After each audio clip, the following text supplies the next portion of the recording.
Everybody, this is being recorded Monday morning on the 17th. Fantastic job so far in the first few weeks of the season. I've heard really good feedback from different coaches, along with other brother and sister officials of great things kind of going on. A lot of people have been reaching out to us for different questions, clarifications, so again, keep that coming. Three things for the first few weeks that we just again want to emphasize, right, especially in our pregame. So there's just three things on this webinar we're going to go over. First thing is remind the coaches of we are looking for full compliance of the eye-black ruling. Get it in the pregame. Tell them it's correctable in the pregame. Remember, if there is a coach's challenges, if there's a 1 minute of sports line conduct non-release of the foul.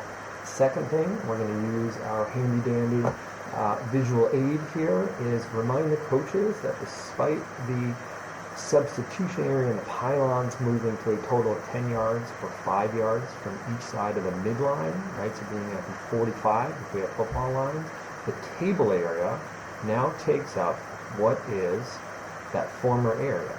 And so this still goes to the 40.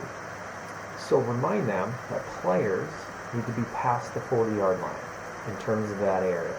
That table area, we're going to allow coaches to creep in there and stay there. The general thought between that is that if the coaches see a player next to them, they can move them back as versus everybody trying to compete over that 40 and bleeding in together, right? And so again, use our coaches as tools in terms of helping to administrate that.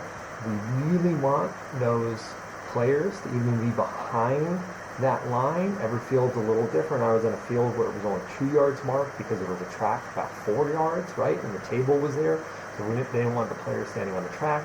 Again, think of the idea that the more the players stand towards the sideline and towards the table, that moves the coaches that much further onto the field or in the table area.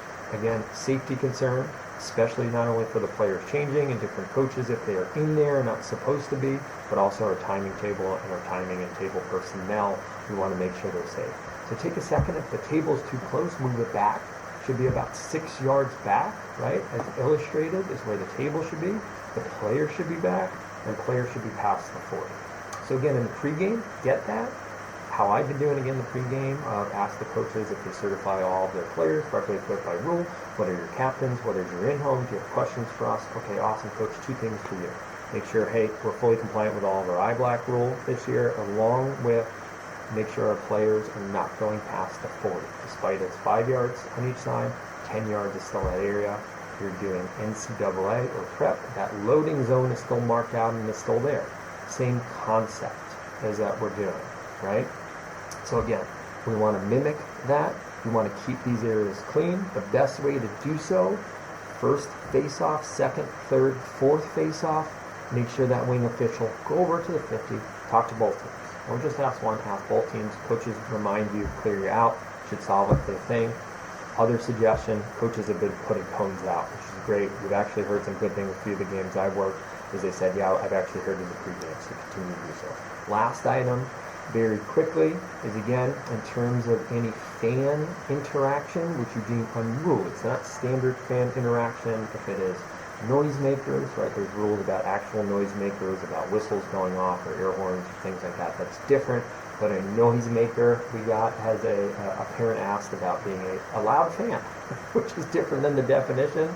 But remember, there is a CIC handbook, and we put it on the Google Drive for you. It is incredibly lengthy, at about 250 pages. It is more for the schools, but we do have some sections within here. So just to draw your attention to section 12 and 13. Again, on game control, use your coaches is number one. If it's a prep school game, a few different officials reminded me there might not be site supervisors at different prep school games, especially at the lower level. Use the head coach to that advantage, or use the assistant coaches as well. Send them on over, have them talk to them, right? On a regular CIAC, Federation, public school game, there's going to be a site supervisor, usually some type of AD. Use them, which should be directly interacting. As I said, do not engage with that individual. Use a site representative or a site supervisor to help mitigate that issue. Have them go stand over there, have them go talk to them, right? Move them if need be, right? Again, a little bit different in the sense of if there's somebody standing behind the end line and we feel it's a safety issue, move them. We don't need the site supervisor coming over. If they come over 2, 3, 4 times, now we're involving the site supervisor, right? So use your judgment, but again, know that you have additional tools to stay out of the weeds and stay out of hot water. If you need to, use that site supervisor to your best of your ability. And outside of that, continue doing a great job. Let us know if you need anything. And again, we'll see you tonight if you jump on the webinar.